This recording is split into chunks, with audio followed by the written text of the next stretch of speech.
I'd like to thank you for leaving crazy person out of the description. So I thought, I was trying to think, what is the most useful thing that I could, what could I say that could actually be helpful or useful to you in the future? And I thought I'd perhaps tell the story of how I sort of came to be here. How did some of these things happen? And maybe there's some lessons there, because I often find myself wondering, how did this happen? So when I was young, I didn't really know what I was going to do when I got older. People kept asking me, but then eventually I thought that the idea of inventing things would be really cool.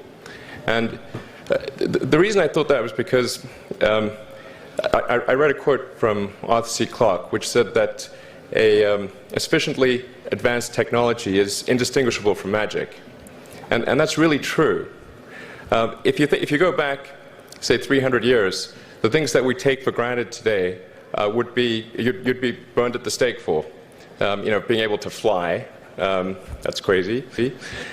Being able to see over long distances, being able to communicate, having effectively with the internet a group mind of sorts, and having access to all the world's information instantly from almost anywhere on the earth. This is stuff that really would be magic, or would be considered magic in times past.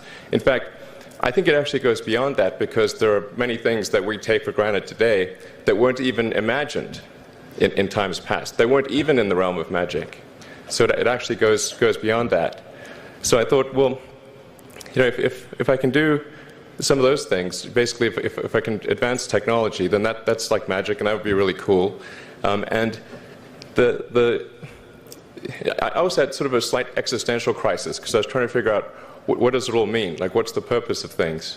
And I came to the conclusion that if we can advance the knowledge of the world, if we can do things that expand the scope and scale of consciousness, then we're better able to ask the right questions and become more enlightened, and that's really the only way forward.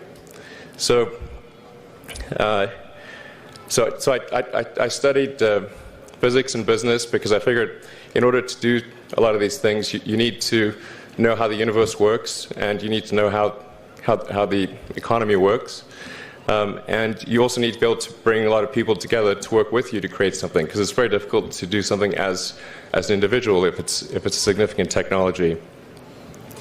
So I originally came out to California to try to figure out how to improve the energy density of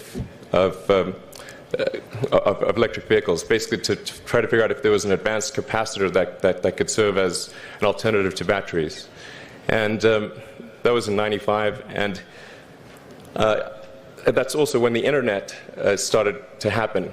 And I thought, well, I can either pursue this technology where success may not be one of the possible outcomes, which is always tricky, or participate in the internet and be part of it. So I decided to drop out.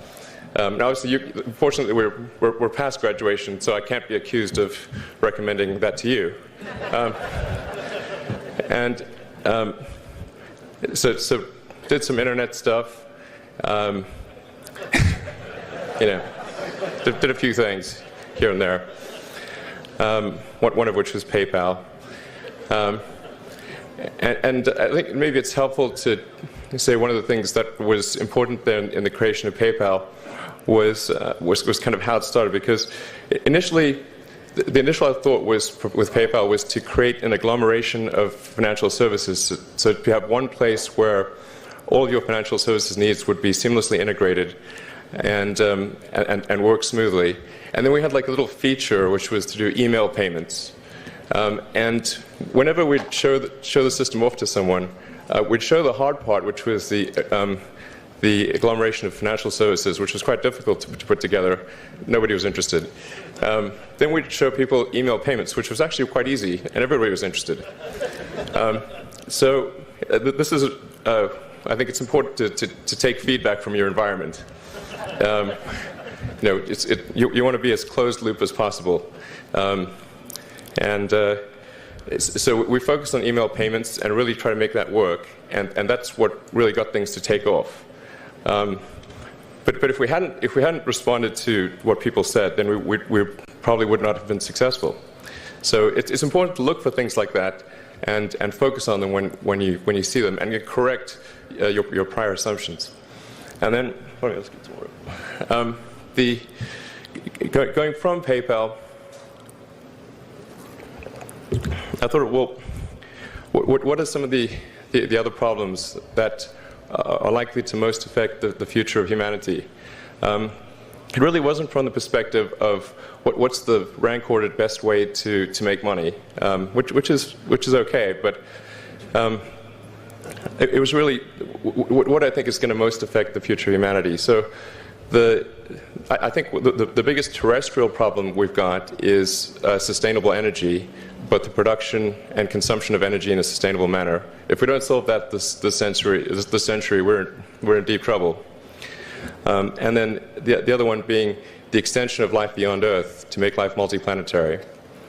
So that's the basis for the latter is the basis for SpaceX, and the former is the basis for Tesla and Solar City. And when I started SpaceX, initially I thought that, well, there's no way one could possibly start a rocket company. I wasn't that crazy. But then I thought, well, what is a way to increase NASA's budget? That was actually my initial goal. So I thought, well, if we can do a low-cost mission to Mars, something called Mars Oasis, which would land seeds with seeds and dehydrated nutrient gel, and you hydrate them upon landing, and then you'd have this great sort of money shot of green plants on a red background, and the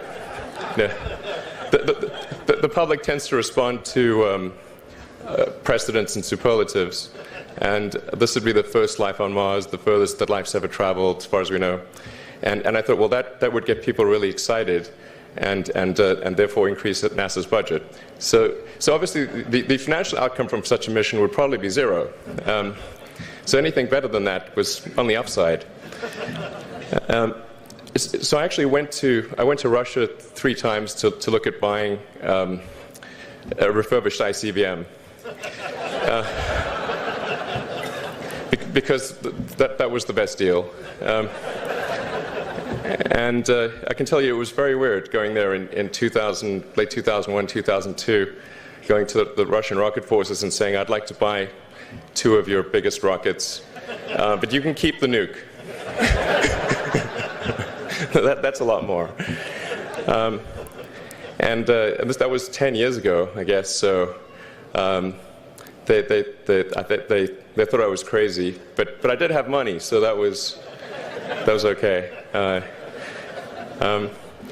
And after making several trips to Russia, I came to the conclusion that actually my initial impression was wrong about because my initial thought was, well, that there's not enough will to explore and expand beyond Earth and have a Mars base and that kind of thing. But I came to the conclusion that was wrong.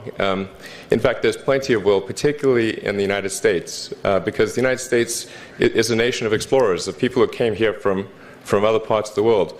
I think the United States is really a distillation of the spirit of human exploration. So, but if people think it's impossible, then, or it's going to completely break the federal budget, then they're not going to do it. So after my 3rd trip, I said, okay, well, what we really need to do here is try to solve the space transport problem, and started SpaceX. This was against the advice of pretty much everyone I talked to. One friend made me sit down and watch a bunch of videos of rockets blowing up. Let me tell you, he wasn't far wrong. It was tough going there in the beginning because I'd never built anything physical. I mean, I'd built like little model rockets as a kid and that kind of thing, but I'd never had a company that built anything physical. So I had to kind of figure out how to do all these things and bring together the right team of people. And And so we did all that and then failed 3 times. It was tough going. Because the thing about a rocket is that the passing grade is 100%. You don't get to actually test the rocket in the real environment that it's going to be in.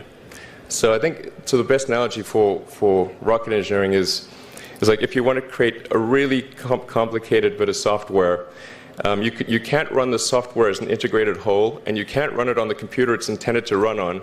But the first time you put it all together and run it on that computer, it must run with no bugs. That's basically the essence of it. So we missed the mark there. The first launch, I was picking up bits of rocket near the launch site. It was a bit sad. But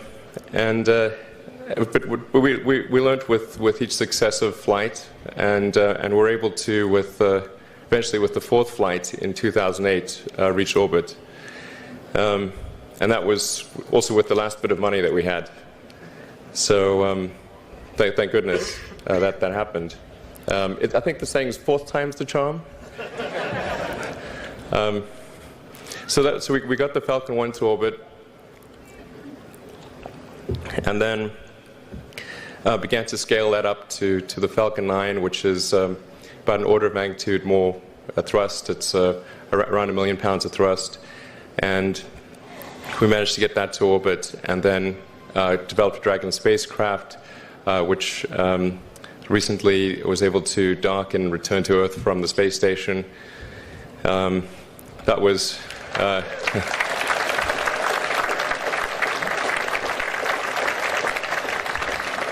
thanks. That was a white-knuckled event. Yeah, it's a huge relief. Still can't quite believe it actually happened. But there's a lot more that must happen beyond this in order for humanity to become a spacefaring civilization, ultimately a multi-planet species. And that's something I think it's vitally important, and I hope that some of you will participate in that, either at SpaceX or at other companies, because it's just really one of the most important things for the preservation and extension of consciousness. I mean, it's worth noting, as I'm sure people are aware, the Earth has been around for 4 billion years, and civilization, at least in terms of having writing, has been around for 10,000 years, and that's being generous. It's really somewhat of a tenuous existence that civilization and consciousness, as we know it, has been on Earth. And I think I'm actually fairly optimistic about the future of Earth. So I don't want to sort of people to have the wrong impression that I think we're all about to die. I think things will most likely be okay for a long time on Earth, but not for sure, but most likely. But even if it's sort of 99% likely, a 1% chance is still worth spending a fair bit of effort to ensure that we've backed up the biosphere, planetary redundancy, if you will. And so I think it's really quite important. And in order to do that, there's a breakthrough that needs to occur, which is to create a rapidly and completely reusable transport system to Mars, which is one of those things that's right on the borderline of impossible. But that's sort of the thing that we're going to try to achieve there with SpaceX. And then on the Tesla front, the goal with Tesla was really to try to show that what electric cars can do, because people had the wrong impression. We had to change people's perception of an electric vehicle, because they used to think of it as something that was slow and ugly and had low range, kind of like a golf cart. So that's why we created the Tesla Roadster, to show that you can be fast, attractive, and long range. And it's amazing how, even though you can show that something works on paper, and the calculations are very clear, until you actually have the physical object and they can drive it, it doesn't really sink in for people. And so that I think is something worth noting. If you're going to create a company, the first thing you should try to do is create a working prototype. Everything looks great on PowerPoint. you can make anything work on PowerPoint. But if you have an actual demonstration article, even if it's in primitive form, that's much more effective for convincing people. So we made the Tesla Roadster, and now we're coming out soon with the Model S, which is a four-door sedan. Because after we made the Tesla Roadster, people said, "Oh, sure. We always knew you could make a car like that. It's an expensive car, and it's low volume, and it's small, and all that. But you couldn't make a real car." I'm like, "Okay, fine. I got to make that too." So that's coming out soon, yeah. So that's the I think the where things are, and hopefully that there are some lessons to be drawn there. But I think the overarching point I want to make is that you guys are the magicians of the 21st century. Don't let anything hold you back. Imagination is the limit, and go out there and create some magic.